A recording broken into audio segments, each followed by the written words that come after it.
बच्चों अब हम लोग पढ़ने जा रहे हैं टाइप्स ऑफ केमिकल रिएक्शन। इसके पहले हम लोगों ने देखा था केमिकल रिएक्शन क्या होता है, तो मैं आपको बता दूं केमिकल रिएक्शन कैसे होता है। Breaking and making of new bond is formed a chemical reaction. बेटा ब्रेक होते हैं बॉन्ड या तो पुराने बॉन्ड टूटते हैं और नए बॉन्ड जुड़ते हैं, उन्हीं से जो फॉर्मेशन होता है तो वो केमिकल रिएक्शन होती है। ब्रेकिंग और making of bond chemical reaction क्या है? पुराने बॉन्ड का टूटना और नए बॉन्ड का बनना ही केमिकल रिएक्शन कहलाता है। तो सबसे पहली जो केमिकल रिएक्शन है वो है हमारी कॉम्बिनेशन रिएक्शन। क्या है बेटा? Combination reaction.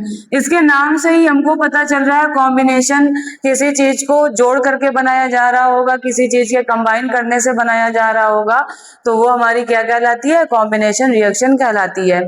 यहाँ पर टू और मोर सब्सटेंस क्या कर रहे हैं? कंबाइन होकर के एक प्रोडक्ट का निर्माण कर रहे हैं, तो वही हमारी क्या रिएक्शन कहला रही है? कॉम्बिनेशन रिएक्शन कहला रही है। CaO ये क्या है? ये क्विक लाइम है जो सॉलिड के फॉर्म में है। वाटर है हमारा, लिक्विड के रूप में मैंने लिया है। फिर हमारा बन क्या रहा है? CaOH का होल ट्वाइस स्लेक्ड लाइम बन रहा है। और ये क्या है? ये बेस भी है।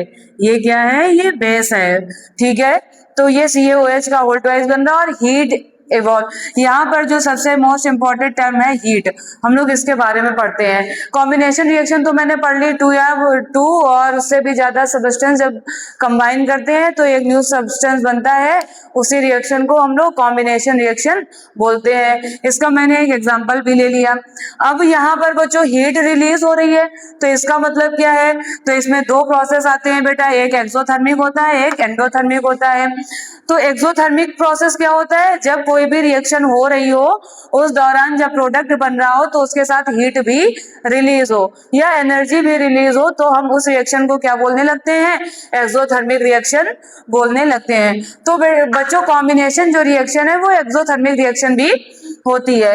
अब हम लोग पढ़ रहे हैं, अगर एक्सोथर्मिक पढ़ा तो एंडोथर्मिक भी पढ़ लेते हैं। एंडोथर्मिक क्या होता है? इसमें जब भी कोई रिएक्शन हो रही होती है इसमें हीट हमको देना पड़ता है, क्योंकि जब हीट देंगे तभी रिएक्शन कंप्लीट होती है। तो जब हम हीट दे रहे हैं रिएक्शन में तो वो एंडोथर्मिक रिएक्शन होगी, और जब हीट रिएक्शन के दौरान या प्रोडक्ट फॉर्मेशन के टाइम निकल रही है तो वो हमारी रिएक्शन एक्सोथर्मिक रिएक्शन कहलाती है।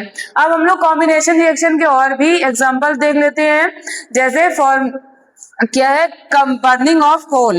किसका बेटा? कोल जब जल रहा है तो कार्बन प्लस ऑक्सीजन आपस में रिएक्ट करेंगे तो क्या बना देंगे? CO2 गैस बना देंगे। और फिर हमारा वाटर का बनना क्या है? हमने 2 मॉलिक्यूल हाइड्रोजन के लिए मीन्स 4 हो जाएंगे, यहाँ पर 2 ऑक्सीजन के लिए हैं, तो क्या बन रहा है? H2O वाटर बन रहा है। बेटा ये सब कॉम्बिनेशन रिएक्शन के एग्जाम्पल हैं और हम लोगों ने एक्सोथर्मिक और एंडोथर्मिक को भी कंप्लीट कर लिया है। एक्सोथर्मिक क्या होता है? जिसमें हीट निकल रही है रिएक्शन के दौरान, और एंडोथर्मिक क्या है? जिसमें हमें हीट देनी पड़ती है।